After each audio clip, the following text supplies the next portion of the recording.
I'm very excited today to be talking with Jennifer Hale. Welcome to the program. Thank you. Thanks for having me. Thanks, Well, Andrew. well, thank you for coming on. Of course, the near infinite amount of credits that you have over the last 3+ decades, I love that. spanning all the different types of genres. But Yeah. right now, of Yeah. course, people can hear you as Jean Grey on X-Men '97.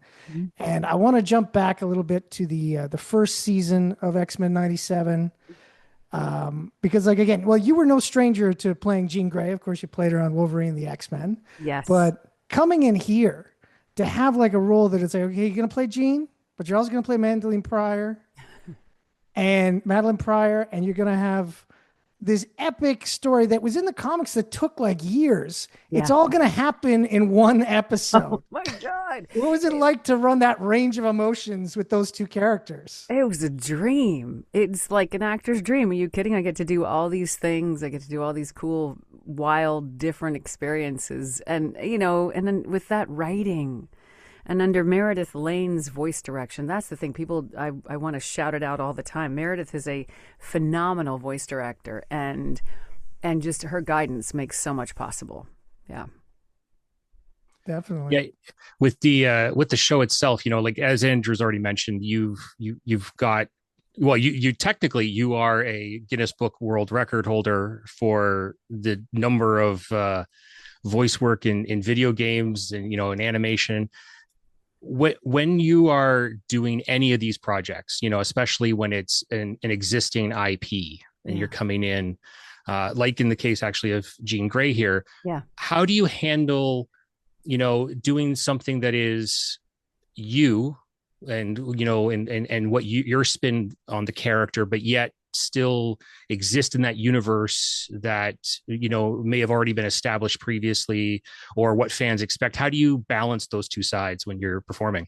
Harkening back to the director again, I trust my directors, and I find out what's the backstory on why am I coming in, not the original person. And it's obviously in this situation, it's totally straight up and wonderful. And I hats off and thanks to Catherine for originating this role.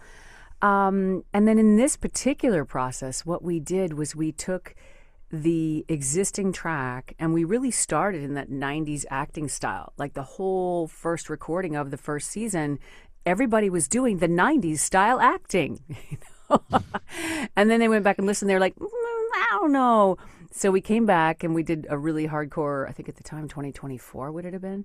Like modern take. And I'm like, well, it's Goldilocks, right? And we kind of came up with the combination of the two.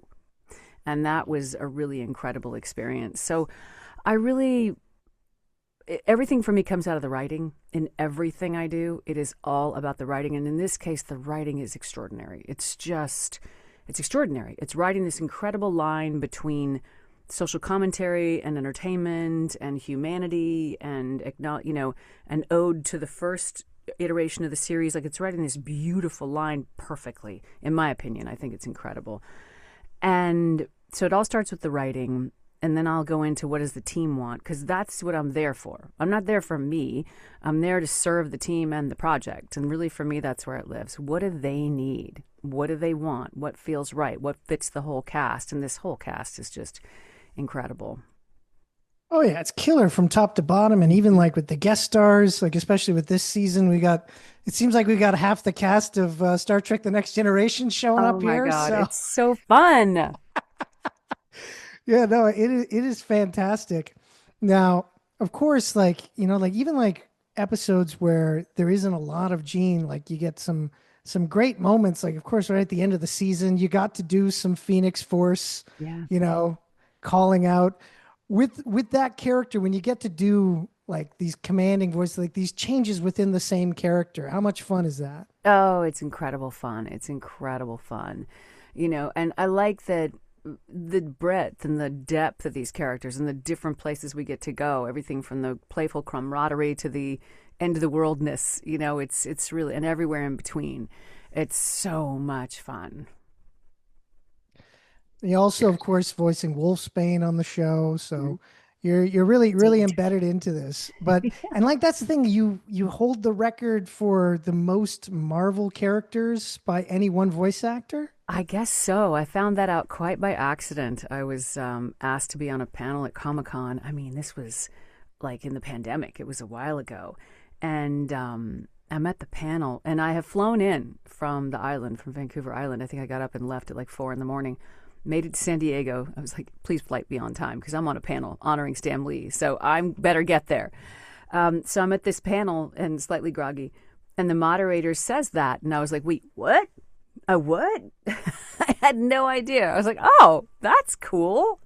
And when I first met Stan, it was in the 90s, working on the 90s Spider-Man cartoon. I had no idea where I was or the company I was in. I had no idea. I mean, I'm there with Hank Azaria and Mark Hamill and, I mean, my God, Martin Landau, Ed Asner. I mean, I knew Ed. I was like, I'm such a fan. I love him. But I wasn't allowed to watch cartoons and stuff when I was a kid. So Stan would come and Stan would be there all the time. He'd come to the sessions. He just thought it was great. He has this great energy, you know. And then when we finally had our first season debut on Saturday morning Fox Kids, he invited us all up to his house with his wife, and we all hung out and watched the show. I had no idea where I was and what the company I was keeping. I was like, this is nice. Yeah, it's Yeah. crazy. That's Yeah, great. no, Yeah, I can. It's crazy how many childhoods Yeah. Stan and now yourself, obviously, when people look back at the work that you've done, like through animated and video games, Yeah. when you meet those people like at a convention, like at a San Diego or anywhere else in the world, how is that interaction like? Is it still surprising and sometimes overwhelming, like the levels that these people, the fondness of that level towards you? Oh yeah, it absolutely is. But it's also, I'm so clear that it's not about me, you know. It's about the work. It's about, I always say, especially with games. I mean, and it's true of animation as well. I was watching something. It was a film, but it was a film with significant special effects. I think it was Project Hail Mary. And the credits for the tech team went on and on and on. And it's like, wow, how many people does it take to pull this off? And everybody's looking at Ryan. I'm like, yeah, but it's all these people. So I'm just so aware, game teams and animation teams are the same. When I am out there, I'm a representative for all those people and that whole team and everybody who participated in this. I just happen to be the one standing in the front.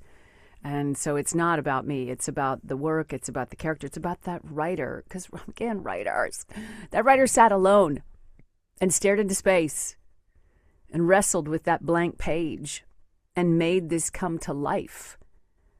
We've got Julia and Eric Lewald from the original series. We've got Larry Houston. We've got incredible people from the OG team, and then all the amazing people from the new team.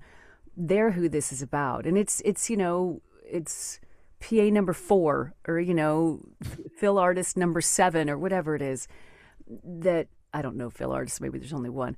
But like all these people, it's just so not about me. And I'm honored to be out in the front, and that's a responsibility. And I'm there just for people to hear them, to receive what they have to give, and to give them a chance to be heard and share their story, because that story has meaning. It's just a big circle, right? It goes from us to them, and I'm just part of that circle. I've always respected PA number 4's work. I think they do some good stuff. Exactly. Exactly. Yeah, yeah. Now, of course, through your storied career, in the early part of your career, I think even before you got into voice acting, you were a jingle singer? Long time ago, Birmingham, Alabama, for a minute. I did a few jingles, and I started singing in clubs when I was 15, in rock clubs. No, I was not legal, but I was also acted like I was 25, so I got away with it. Yeah, I know, but it's Alabama. I mean, we weren't as strict about that stuff then. Of course. But like for a minute, but like say when you were doing the jingle stuff, was there like you do a number of jingles in a day, or was it just like the off chance here and there? It was here and there because it was Birmingham, right? The production level's different. All that stuff's different. Yeah. Yeah. It was great. I mean, they were busy, but necessarily I wasn't right for all of them. They need different voices on different things. And my musical reference at my age was thin. Like and somebody said Andrew Sisters, and I was like, sure. Now I know, but I didn't have the confidence then to go, what is that? Play me a piece, and then I could find it. But at that age, I didn't have that kind of confidence. Yeah. Yeah. That's interesting because, like, obviously, as like you're talking about having the reference point, that I'm assuming that would also apply, to voice work, especially in your early days. You may, like, if a director says something to you about like a certain type of voice or whatever, did you, like, was that something that you had to you navigated during that time period, in those, first few years, and now that you've moved past that, it's all good, like kind of like you're referring to with the music? Yeah, very much so. I remember being in early sessions and people would be throwing these reference points around, and I'm like, phoom, phoom, phoom, straight over my head. I had no idea. And I just kept my mouth shut and crossed my fingers and just hoped somebody would speak before me so I could kind of get the gist of the genre and go, oh, okay, got it, and jump in, And after a while, you get confident enough to say, I don't know what that is. Tell me. And that is actually a mark of confidence, to be able to say, I have no idea. Let's do this. I'll never forget. It's interesting when you're a beginner. Let yourself be a beginner. What I was going to say is I'll never forget working with a significant movie star on an animated feature, a huge movie star at the time, on an animated feature, still a movie star. And they came in and they were putting themselves under a lot of pressure. And they were tense because there was a lot of pressure. The director had them loosened up within 2 hours. And it was because they wanted to do a good job. And they were so gifted anyway, they didn't need to worry. They did not need to worry. But they didn't have confidence in the animation corner. But they loosened up and they did a great job. Great job.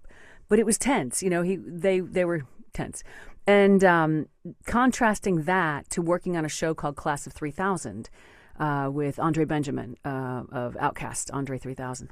And he came in and he's so centered in himself that he walked into this thing like, never done this before. How do you do it? Let's do it. And he was incredible. And we all had so much freedom to contribute to him, to go, here's how you turn the pages. Here's what we're going to do now. Oh, careful, don't wear that because that's noisy. Don't wear that next time. Like, he was just all open because he was so solid within himself. And to this day, I watch how he moves in the world, from a distance. And it's so beautiful. He's just so him. He owns who he is. And that gives you so much creative freedom, right? Oh yeah, of course. Yeah. No, and that's important. Now, of course, in your career, you also coach other voice actors as well. What's the most common mistake that most novice voice actors tend to make? Ooh, yeah. Well, I do that solely through skillshub.life, through my site, and occasionally volunteering to give back in other places, but mostly there. The most common mistake, listen to me, making a demo in the beginning. Don't do that. Don't do that. Don't make a demo. Can I say it again? Don't make a demo when you're starting out. Just don't. Because I wasted so much money. Here's the order of things. We have a skillshub.life YouTube channel, and go watch this video called The Order of Things. And you build your skills first. That takes time. You gotta, and this is our paradigm on the site. Plan it. Like, what do I want to do? Or I want to learn what there is to do. Great, you've made a plan. Learn it. Lots of ways to learn. Free ways, paid ways, all the thing. Practice it, because we've all done the music lesson thing, where you don't practice in between and you see how far you get. Practice it, and then check it, because you don't know, and you don't know what you don't know. That's how you learn. Plan it, learn it, practice it, check it. In our system, in the Skills Hub system. But, so you want to build skills. Those are how you build skills, right? Then, once you've checked your skills with fellow professionals, we have coaches who are working actors. You want to check with them first. When you've kind of done that, you feel really good about it. Then you go check your skills with buyers, because we have coaches who are buyers, voice directors and casting directors. You want to check your skills with buyers, multiple buyers. It doesn't have to be millions, but, 2 to 4, ideally. Get a couple different opinions, because somebody's going to tell you you're not ready. Somebody's going to tell you you are. Somebody's going to be really nice to you and go, that's great. And the other one's going to go, no, You missed this and this. You need the different styles, right?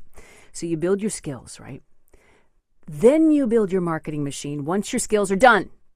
If you've made an amazing new kind of lawnmower that everybody should have, but you didn't quite finish it and you just started to put it out to market anyway, everyone's going to lose confidence in your lawnmower, right? Like, on the other hand, if you make a lawnmower and you never market it, nobody knows about it. So you've got to build your business side, your marketing and sales side, if you will, because that's what we do. We are the product and we got to get ourselves out there.